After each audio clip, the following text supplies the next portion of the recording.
So the ones that did the $1 million of damage to the engineering building, their situation was being examined by the university, and so they are still they were suspended because they did such horrific damage, and so they're being disciplined, and so the protests were to get the university to let them off, basically. So that's what's going on here, and I don't know what the university decided, but there was a hearing about those students. Mm. And remind me, for folks that might not be familiar with what they did and what that was all about. Well, what they did was a relatively new engineering building was savaged by these students because Boeing contributed money to the engineering building. And so they blame Boeing for having, you know, supported Israel.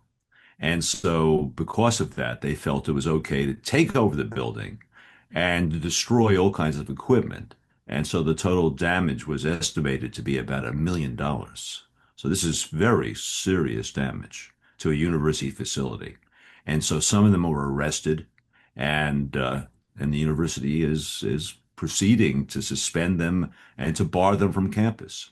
These protesters were closing down parts of campus. They were disrupting classes, through the day. They took over sections of the campus, especially the quad there with their encampments.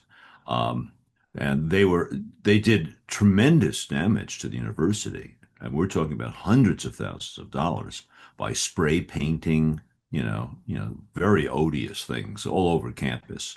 And which university had to, of course, take over, so paint over.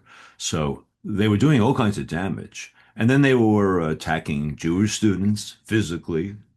Students would, one Jewish student had an Israeli flag. The person was thrown to the ground.